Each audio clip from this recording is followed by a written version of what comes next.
Dear friends, yes, it's Brother Sean here. And this is the second video in the series Sunflowers for Peace. Sunflowers, as we know, is the emblem of Francis. And we, the brothers and sisters who are members of the Teo community of Interspiritual Franciscans around the world, there is an affinity in our hearts for the sunflower. Because it's bright, it's dazzling, it's nurturing, it feeds nature, but it also feeds the soul. The rays, the color, frequencies, when the sun's rays of Brother Sun are infused in the beautiful flower, this beautiful flower, the sunflower, it releases the most wonderful healing energy and it draws you. This short video is reflecting on peace. Francis, as we know, was an ambassador of peace. And down through the centuries, he's left us a beautiful legacy where many ordinary men and women have heard that inner voice, "Come, follow me." Many of the world's religious leaders have met in Assisi, apart from last year on the feast of St. Francis, where Pope Benedict, the leader of the Catholic Church, was joined by the religious leaders of the world. But sadly, he didn't do what previous predecessors had done, and that was to kneel together in prayer, to show solidarity. And that had a knock-on impact of negativity, and many people felt let down. But we move on from that. Clearly the Pope had a reason for it. I can't understand why. But Francis is about peace. The Teo community's vision is one of peace. And the vision is encapsulated very much in the field of dreams, that special place that is already in existence in the etheric realm, where a group of men and women will live together from different faiths, and they will live as a community of like-minded souls. So the field of dreams is already within our heart, and it allows us to become a peacemaker, a spiritual ecologist, following in the footsteps, of course, of Francis, but also embracing the richness and the teachings of many of the world's great masters. Rumi, the Lord Buddha, Vishnu, Ganesh, Mia Baba, and we have Sai Baba. Many great men and women, and of course not forgetting the great Hildegard of Bingen, Teresa of Avila, and a simple ordinary soul, Corrie ten Boom. I would like to share with you a quote from St. Francis. And this really sums it up for me. Start by doing what's necessary. Then do what's possible, and suddenly you are doing the impossible. So how can someone like me, who has surrendered their heart totally, totus tuus, to Source, in service for peace? As a lay monastic, my vows of contemplative living embrace enclosure, where I voluntarily renounced engaging in the dramas of the world. I did that for many years as a nurse, and this is my time to retreat from the world and its chaotic situations and dramas, and to try and hold the light for you. And we can become a vehicle for peace through our simple living.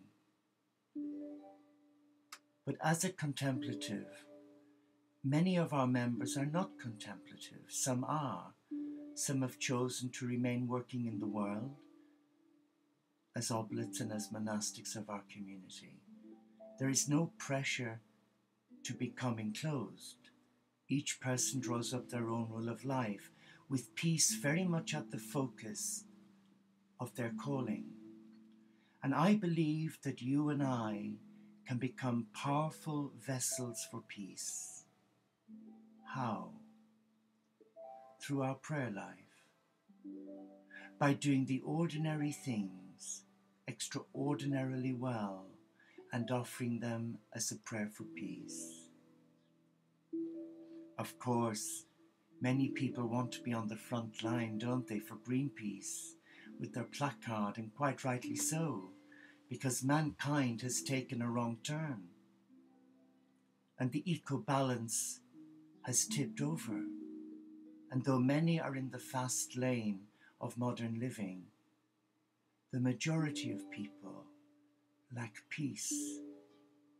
Peace in their mind, peace in their heart, and peace in their spiritual vision.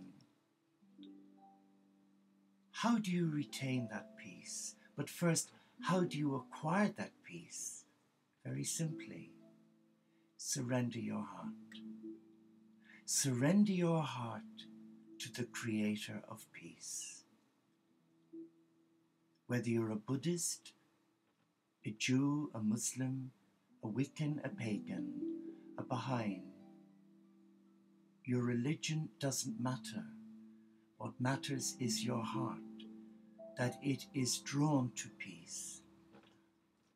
Let me share. I came from a dysfunctional Irish Catholic family.